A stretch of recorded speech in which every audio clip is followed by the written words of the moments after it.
नमस्कार दोस्तों, कैसे हैं आप सभी लोग। Fantasy talent hub YouTube channel में आप सभी लोगों का स्वागत है।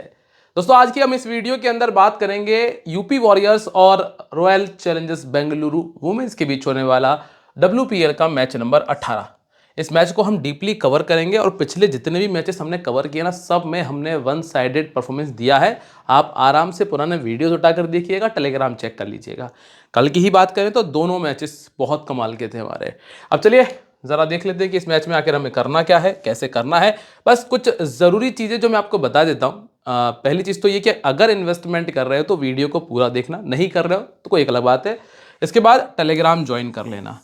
टॉस के हिसाब से जो फाइनल टीम आती है, क्योंकि जब हम वीडियो बनाते हैं तो लगभग 13 से 14 प्लेयर हमें मिलते हैं जो कि बेहतर होते हैं टीम में रखने के लिए, लेकिन इनको 11 में बदलना ये टॉस के बाद क्लियर होता है। बहुत हद तक टॉस के बाद ये सारी चीज़ें आपके सामने होती हैं।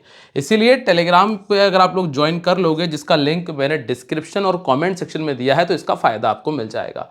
और GL के लिए हम लगभग 13 से 14 प्लेयर लेके चलते हैं जो आपको वीडियो से मिल जाएंगे। और सब्सक्राइब करने के साथ में बेल आइकन पर प्रेस कर लीजिएगा, जिससे कि आपको आने वाली वीडियोस के बारे में पता चलता रहे।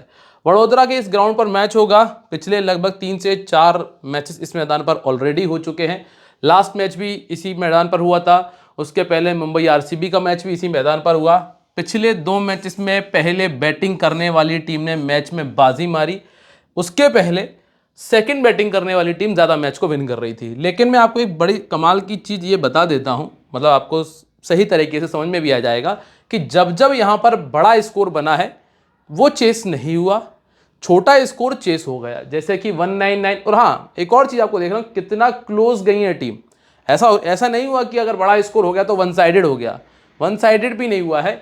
यहाँ आप देखेंगे 199 का स्कोर था और RCB ने 184 बना लिया, गुजरात ने 174 बनाया था, तो दिल्ली ने 171 का स्कोर कर लिया था।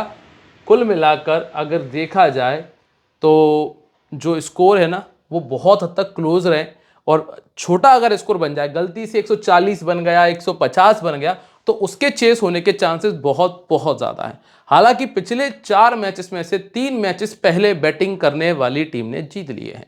पर आपको जो मैंने बातें बताई हैं, आपको थोड़ा सा ये समझना पड़ेगा कि बैटिंग टीम किसकी ज़्यादा स्ट्रांग है। जिसकी स्ट्रांग है वो पहले बैटिंग करते हुए जीत सकती है, लेकिन जिस टीम की बैटिंग स्ट्रांग नहीं है तो वो सेकंड बैटिंग में भी नहीं जीत पा रही है। अब यहाँ पे आप स्कोर करने वाला प्लेयर देखिए, बैट मूनी ओपन कर रही थी, स्मृति मंधाना ओपन कर रही थी, सोफी डिवाइन नंबर 5 पर बैटिंग कर रही थी और नेट सीवर नंबर 3 पे थी। तो लगभग पिछले 3 मैचेस में जो टॉप 3 हैं उनके बैट से एक बड़ा स्कोर आया है पहली इनिंग के अंदर। ठीक है, ये हम पहली इनिंग की बात कर रहे थे। अब आते हैं हम सेकेंड इनिंग पे। तो number 7 Nikki Prasad, number 6 Richa Ghosh, number 3 Laura Wolvaardt और नंबर 3 फीव लिचफील्ड। तो सेकेंड इनिंग में कोई ज़्यादा खास कंसिस्टेंसी नहीं है कि हम पर्टिकुलर किसी एक नंबर के पीछे भाग सकें, तो ऐसा नहीं होता दिख रहा है। अब अगर हम पावर प्ले की बात करें तो यहाँ पर 1 विकेट आया पावर प्ले के अंदर। ठीक, यहाँ पर आपको मिल गए थे 2 विकेट। इस वाले मैच में गुजरात के 2 विकेट थे, यहाँ पे 1 विकेट था और यहाँ पर भी 1 विकेट था। स्कोर बहुत कॉमन है। जब गुजरात ने बैटिंग की तो 50 रन बड़े आराम से क्रॉस किए, क्योंकि इनका टॉप ऑर्डर बहुत अच्छा है, बैट मूनी यहाँ पर मिल जाती हैं। जब बात आई दूसरी टीम्स की तो इन्होंने 39 और 38 का स्कोर किया है। कुल मिलाकर यहाँ ये चीज़ है कि यहाँ एक अच्छी टॉप ऑर्डर आपको मिलती है, बैट मूनी जो कि फास्ट खेलना जानती है, कुल मिलाकर रन रेट को मेंटेन करना जानती है। अब अगर हम बात कर लें यहाँ से सेकंड इनिंग में, तो 50 पर 2 थे, क्योंकि यहाँ शेफाली वर्मा मिलती हैं। ठीक है, और शेफाली वर्मा के साथ में लिजी ली भी है और दोनों अटैकिंग प्लेयर है। यहाँ पे 38 बना, यहाँ RCB ने 40 बनाया और यहाँ 46 का स्कोर था यूपी की तरफ से। अब आप एक चीज़ देखिएगा, यूपी वॉरियर लगभग 40 तक गई है, बेंगलोर 40 और 39 के बीच में घूम रही है। तो ये चीज़ आप समझिएगा कि जो टॉप ऑर्डर है वो उतना अच्छा नहीं काम किया अभी तक। बेंगलोर का जो फास्ट खेले, सिंगल दुक्की का काम चलाया है। और रही बात सेकेंड इनिंग के पावर प्ले के विकेट की, तो कम से कम 2 विकेट हमने देखे हैं। अब ज़्यादा नहीं तो एक तो मान के चल ही सकते हैं, थोड़ा सा अगर ज़्यादा हो जाए तो 2 विकेट आपको देखने मिल जाएंगे। इतना अगर आपको समझ में आ गया है तो आप कुछ हद तक अपने पैटर्न को सही मेंटेन कर लेंगे। अब अगर फास्ट बॉलर और स्पिनर की हम चर्चा कर लें तो आप देखिएगा, पहली इनिंग में फास्ट बॉलर को 4, 7 यहाँ मिले 11, यहाँ 2 मिल गए 13, यहाँ 3 मिल गए 16 विकेट। पहली इनिंग में विकेट मिले हैं पेसर को, वो मिले हैं टोटल 16 विकेट। अब स्पिनर की बात कर लेते हैं भाई, स्पिनर की क्या स्थिति है। तो पहली इनिंग में स्पिनर ने विकेट निकाले हैं 5, 5 और 1 6, 6 और 4 10, 10 और 3 13 विकेट। तो कोई बहुत खास अंतर नहीं है, मात्र 3 विकेट का अंतर है। सेकंड इनिंग में आ जाइए, सेकंड इनिंग में क्या स्थिति है भाई, 4 विकेट, 3 7 विकेट, 7 5 12 विकेट और 12 और 2 14 विकेट। ठीक है, तो सेकंड इनिंग में फास्ट बॉलर्स को मिले हैं 14 और स्पिनर की क्या स्थिति रही है, 1 4 5, 5 और 5 10, 10 4 14 विकेट। यहाँ पे भी फास्ट बॉलर और स्पिनर्स का रोल इक्वल है। तो कुल मिलाकर आप कह सकते हो कि यहाँ पे ऐसा कोई भेदभाव नहीं हुआ है, फास्ट बॉलर और स्पिनर में दोनों को लगभग इक्वल विकेट मिल रहा है। यहाँ 2-3 विकेट का अंतर है, वो जो ज़्यादा बड़ा अंतर नहीं मानते हम। ठीक है, अब दोनों टीम्स के हेड टू हेड को देख लें तो यूपी ने पिछले मैच में 143 बनाया, बेंगलोर ने बहुत आराम से चेस किया, वो भी मात्र 12 ओवर में। यहाँ पे दीप्ति शर्मा के 45 थे, डियांड्रा डॉटिन का 40 था। ग्रेस हैरिस ने 85 बनाया, अटैकिंग प्लेयर है ना। इसके बाद स्मृति मंदाना का 47 था, श्रेयंका पाटिल और क्लार्क के 2-2 विकेट थे। अब आइए अब बॉलिंग सेक्शन एक और मैच पे। यहाँ पे यूपी वॉरियर की तरफ से जॉर्जिया वॉल का 99, किरण नवगिरे ने 46 बनाया, पूरी टीम ने 225 बनाया। बेंगलोर बहुत क्लोज आ गई थी, 213 कर लिया था क्योंकि इसमें ऋचा घोष ने 69 का स्कोर किया। जॉर्जिया वारेहम को 2 मिले थे, हैरिस का 39 रन आए, सोफी एग्लस्टन के 3 और दीप्ति शर्मा के 3 विकेट है। बहुत कॉमन नाम आपको मिलेंगे जो स्कोर कर रहे हैं, क्योंकि यही और सबसे बड़ी चीज़ है, मैंने आपको लास्ट वीडियो में भी बताया था कि आपको वुमेन क्रिकेट में जो स्कोर मिलेगा ना, 90 टाइम ऐसा होगा, 90 और 95 टाइम ऐसा होगा जो नामी प्लेयर हैं वही स्कोर करेंगे। जैसे आप देखें, दीप्ति शर्मा, डियांड्रा डॉटिन, दोनों बड़े नाम हैं, Grace Harris, Mandhana, Shreyanka Patil, Clarke, चारों बड़े नाम हैं। इस वाले मैच में जॉर्जिया वॉल बड़ा नाम, किरण नवगिरे जरूर कह सकते हो कि इतनी फेमस नहीं है, उतना बड़ा इसको ना ही ज़्यादा इंटरनेशनल वगैरह हुई। इसके बाद ग्रेस हैरिस, एक्लस्टन, दीप्ति शर्मा, फिर से वही नाम, यहाँ भी ऋचा घोष और वारेहम। तो कुल मिलाकर वुमेन क्रिकेट में एक चीज़ सर्वोपरि है कि भैया स्कोर आपको मिलेगा वो बड़े प्लेयर से ही जो स्कोर करती हैं, जो बड़े नाम है उनसे ही स्कोर मिलेगा। अब यहाँ से आपको मंधाना, ग्रेस हैरिस ओपन करते हुए मिलेंगी, फिर जॉर्जिया वॉल आती हैं, फिर ऋचा घोष, मैं इनको अभी काउंट नहीं कर रहा हूँ, क्लर्क और राधा यादव ठीक है। फिर बॉलिंग में श्रेयंका पाटिल अच्छी हैं, लॉरेन बेल अच्छी है। कुल मिलाकर इस टीम के पास में जो बड़े नाम हैं वो 1 2 3 4 5 6 7 8, ये 8 नाम बड़े हैं। ठीक है, और हाँ 8 नाम बड़े हैं। वैसे कहने को तो अरुंधति रेड्डी भी इंटरनेशनल खेल चुकी हैं, लेकिन फिर भी इनका परफॉर्मेंस उतना बेहतर अभी रहा नहीं है। अब अगर हम यहाँ से देखें, इनका जो वेन्यू रिकॉर्ड है, इस मैदान पर जो इन्होंने परफॉर्मेंस किया है, उसमें सबसे अच्छा परफॉर्मेंस है स्मृति मंदाना का, 5 मैचेस में 350 है।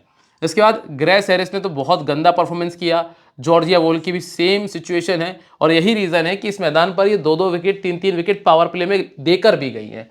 इसके बाद एक गौतमी नायक, इन्होंने ज़रूर एक 50 लगाया था, उसकी वजह से इनके 77 रन बन चुके हैं। अब आप खुद एक बात को समझिएगा, एक प्लेयर जिसने 3 मैच में 77 रन बनाए, जिसमें से एक ही मैच में 73 बना चुकी थी, मतलब 2 मैचेस में टोटल 3 रन बनाए, है ना, 3 के 4 रन बनाए हैं। तो कुल मिला के ये भी कोई बहुत बेहतर नहीं है। ऋचा घोष ये ज़रूर अच्छा करती हैं, 5 में 197 इनका स्कोर है। फिर आएंगे आप क्लर्क पे। क्लर्क पर आप सिर्फ बैटिंग के भरोसे मत रहना, क्योंकि ये बॉलिंग भी करती हैं। अगर आपसे 15-20 पॉइंट यहाँ से और लगभग 20 पॉइंट यहाँ से देती हैं, 20 का 1 विकेट आ जाएगा तो सीधा सीधा वो बोनस मिला के 35 तक गाड़ी पहुँच ही जाती है। तो 40-45 पॉइंट ऑलमोस्ट आपको यहाँ से मिल जाते हैं। ठीक है, राधा यादव 5 में 44 है और राधा यादव के पास 2 विकेट है, तो इनका परफॉर्मेंस उतना बेहतर नहीं है। अरुंधति रेड्डी 5 में 2 विकेट, श्रेयंका पाटिल 3 में 2 विकेट, साइली सताग्रे 5 में 7 और लॉरेन बेल के पास में 3 पारियों में 3 विकेट इस मैदान पर मौजूद है। अब आप आ जाइए खिलाड़ियों के परफॉर्मेंस पे, इनका रिकॉर्ड पे, सामने वाली टीम का रिकॉर्ड, सब कुछ आपको दिखाऊंगा, थोड़ा समझिएगा, फिर उसके बाद आगे बढ़ेंगे। पहला नाम स्मृति मंदाना का, देखिए 38, 26, 96, 47, अभी जितने मैचेस खेले ना उसमें 1 2 3 4 लगभग 4 बार तो ड्रीम टीम में जगह बना चुकी हैं।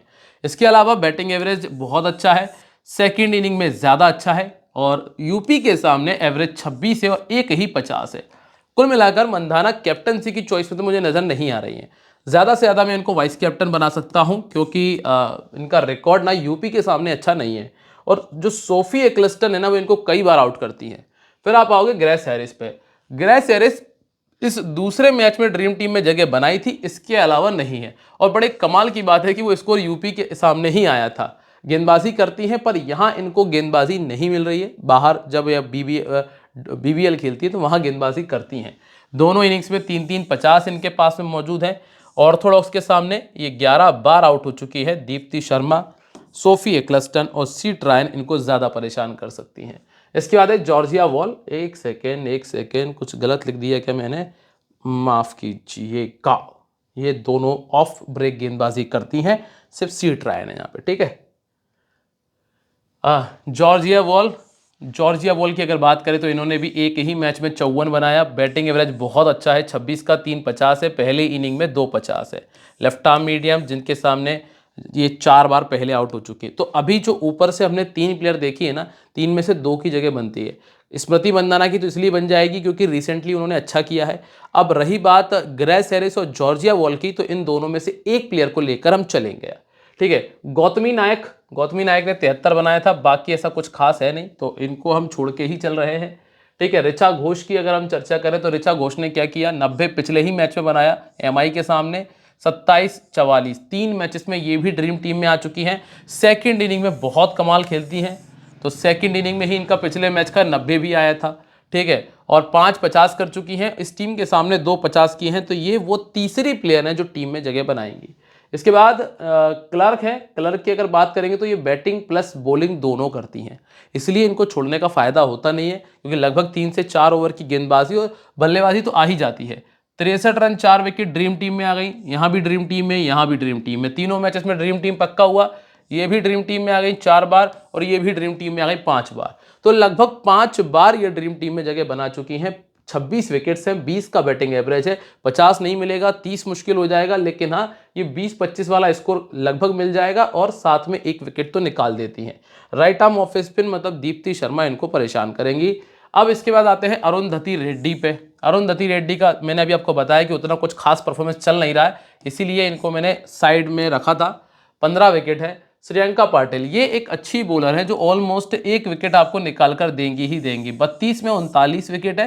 पहले बॉलिंग करते हुए इन्होंने 22 विकेट निकाले। इनको आप चाहो तो कंफर्म में काउंट कर सकते हो और ये चौथी प्लेयर है, ठीक है। इसके बाद है सायली सताग्रे। ये 3 मैचेस में बहुत कमाल की गेंदबाजी की। एक मैच लास्ट जो था उतना अच्छा नहीं जा पाया। 6 में 9 विकेट इनके पास है। और राधा यादव अभी उतना कुछ अच्छा कर नहीं रही है। 25 में 16 विकेट इनके पास हैं। और लॉरेन बेल एक और कमाल की प्लेयर जिसको आप नहीं छोड़ पाओगे, 42 में 61 विकेट है। तो कुल मिला के यहाँ से ना 5 प्लेयर आपको मिल चुकी हैं। अब हम बात कर लेते हैं यूपी वॉरियर्स के बारे में। मैगलैनिन, किरण नवगिरे, एमी जॉन्स, इसके बाद हरलिन देओल, सी ट्रायन और श्वेता शेरावत, छोड़ो दीप्ति शर्मा, शिखा पांडे, सोफी एक्लस्टन और थोड़ा बहुत क्रांति गोड़ को आप काउंट कर सकते हो। तो लगभग 1 2 3 4 5 6 7 प्लेयर यहाँ आपको ऐसी मिलती है जो बेहतर है, ठीक है। अब आप आइए इनके इस ग्राउंड के रिकॉर्ड पे, तो लेनिन और नवगिरे, इन दोनों में से लेनिन तो खैर अच्छा कर ही जाती है। नवगिरे ने एक मैच में 50 बनाया था, जिसकी वजह से इनका भी अच्छा रिकॉर्ड दिख रहा है। वही स्थिति जो हमने पीछे एक प्लेयर की देखी थी, देखिए आप 51 तो एक मैच में कर लिए, 2 मैचेस में मिलके 15 रन बनाए, ठीक। अब आते हैं इसके बाद हरलिन देओल पे। 4 में 78 और सी ट्रायन ने 1 में 30, श्वेता शेरावत 3 में 56 और दीप्ति शर्मा 3 में 50। अब आप इनके परफॉर्मेंस को ऐसे काउंट नहीं कर सकते क्योंकि ये बॉलिंग भी करती हैं। सी ट्रायन ने 1 मैच खेला, 1 विकेट निकाला। एक्लस्टन के पास में 3 में 5 है। शिखा पांडे के पास में 4 में 3 है। क्रांति गौड़ 3 में 2, आशा शोभाना 1 में 0 और दीप्ति शर्मा 3 में 2 विकेट इनको भी मिल चुके हैं। अब आइए मैगलैनिन पे। तो मैगलैनिन ने क्या किया है, ये 3 मैचेस में ड्रीम टीम में आ चुकी हैं और बैटिंग एवरेज बड़ा तगड़ा है, ठीक है। पहले बैटिंग करते हुए ज़्यादा अच्छा करती हैं। इस टीम के सामने 30 का एवरेज मेंटेन किया है। राइट आर्म फास्ट बॉलिंग के सामने ये 2 बार पहले आउट हुई हैं 40 गेंदों के अंदर। फिर आते हैं किरण नवगिरे। एवरेज प्लेयर है, जब बल्ले पे गेंद आने लगेंगी तब ये 50 बना के देंगी, आप ध्यान रखिएगा, नहीं तो कुछ नहीं होगा भाई। 20 25 30 रन आपको देखने मिल जाएंगे। अब आइए आप एमी जॉन्स पे। बैटिंग एवरेज 17 है, एक बार इन्होंने 50 से ऊपर का स्कोर किया है। अभी उतना कुछ खास रहा नहीं है। हाँ, अगर ऐसा हो कि सेकंड बैटिंग आरसीबी करे तो एक बार विचार कर सकते हैं कि इनको रखने का, बाकी मेरे हिसाब से ज़रूरत नहीं लगेगी, ठीक है, क्योंकि ऋचा घोष को सेकंड बैटिंग में ही ज़्यादा स्कोर मिलते हैं। हरलिन देओल का 25 64 47 का स्कोर है। 35 का इनका बैटिंग एवरेज है, 350 है। पहले बैटिंग करते हुए 31 का एवरेज, सेकंड बैटिंग करते हुए 45 का एवरेज है। फिर आप आएंगे ट्रायन पे जो बैटिंग और बॉलिंग दोनों कर रही हैं, और ऐसी ऑलराउंडर जो टॉप ऑर्डर में बैटिंग भी करे प्लस आपको बॉलिंग भी दे जाए तो उसको रख लेने में ही फायदा ज़्यादा होता है। 21 विकेट और 18 का बैटिंग एवरेज आपको मिलेगा। राइट आर्म मीडियम के सामने ये आउट हो चुकी हैं 8 बार पहले भी। इसके बाद श्वेता शेरावत, यहाँ आपको ज़्यादा दिमाग नहीं लगाना, इसको आप छोड़ दीजिए। फिर आपको मिलती है दीप्ति शर्मा, ये वाइस कैप्टनसी की अच्छी चॉइस है, 350 ये कर चुकी हैं, ठीक है, और बॉलिंग में 33 विकेट इनके पास है। शिखा पांडे 1 विकेट आपको ऑलमोस्ट हर मैच में निकाल कर देंगी। अगर आपको कोई ऐसा प्लेयर समझ में नहीं आ रहा है जिसे टीम में रखा जाए तो इनको रख के अपनी 1 विकेट तो कम से कम कंफर्म की जा सकती है। इसके बाद सोफी एक्लस्टन है दोस्तों, ये एक टाइम इतनी तगड़ी बॉलर थी, मतलब गजब की बॉलर थी, गजब वाली, ठीक है, लेकिन ना बड़ी बुरी स्थिति हुई है इनके पिछले कुछ समय में मैंने जो देखा है। एक तो ये कि थोड़ा सा बॉडी वेट ज़्यादा हो गया। जब आप इनको पहला WPL खेलते हुए अगर आपने देखा होगा, लगभग हर मैच में 3 से 4 विकेट पक्के हुआ करते थे इनके, और इन खास तौर से इंडियन बैटर्स को आउट तो इतनी आसानी से कर देती थी जैसे वो तो खेलना जानते ही ना हो, ठीक है। अब अगला नाम है क्रांति गौड़। लास्ट मैच में 2 विकेट आए हैं, 9 विकेट टोटल इनके खाते में है। हाल फिलहाल में इतना दिमाग यहाँ नहीं लगा रहा हूँ मैं, और ना ही आशा सोबाना पे दिमाग लगा रहा हूँ मैं, ठीक है। आशा सोबाना ने भी एक सीजन में अच्छी गेंदबाजी की थी।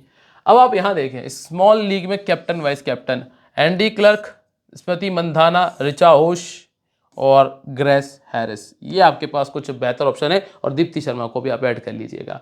अब देखिए भाई, Phoebe Litchfield, Richa Ghosh, Grace Harris, Smriti Mandhana, Meg Lanning, C Tryon, Deepti Sharma, Andy Clark, Shreyanka Patil, Lauren Bell और सोफी एक्लस्टन, बहुत कॉमन और वही नाम हमने रखे। लिचफील्ड अगर नहीं खेलती हैं तो एमी जोन्स का रिकॉर्ड मैंने दिया है, अभी मुझे कंफर्म न्यूज़ नहीं है इसलिए ज़्यादा कुछ फेरबदल नहीं कर रहा हूँ। बाकी आप टॉस के बाद टेलीग्राम पे आओगे तो बता ही दूंगा, ठीक है। अब देखिए आप ऋचा घोष को नहीं छोड़ना, मंदाना है, हैरिस है, ये है Tryon, Sharma, Clark, Patil, Lauren Bell, Ecclestone, बस एक यही प्लेयर है जो रिप्लेसेबल है जिनको आप छोड़ सकते हो। तो आपको समझ में आ रहा होगा कि आपको करना क्या है, सिर्फ एक पे दाव खेलना है, उस पर रिस्क ले सकते हो, बाकी तो सब बेहतर चल ही रहा है। उम्मीद ये करता हूं कि आपको मेरी बताई हुई सारी बातें बेहतर तरीके से समझ में आई होंगी। कहीं कोई दिक्कत लगे तो मुझे आप इंस्टाग्राम पे पूछ सकते हो, मुझे आप कमेंट करके पूछ सकते हो, और लाइक शेयर कमेंट तो करना ही है आपको, तो जल्दी से कर दीजिएगा। वर्ल्ड कप नज़दीक है, और वर्ल्ड कप के नज़दीक आने आते आते हम क्या करेंगे, हम ये करेंगे कि अपने फ्री गिवअवेज को स्टार्ट करेंगे, ठीक है। मिलते हैं आप लोगों से अपनी अगली वीडियो में, तब तक के लिए बाय, जय हिंद, जय महाकाल।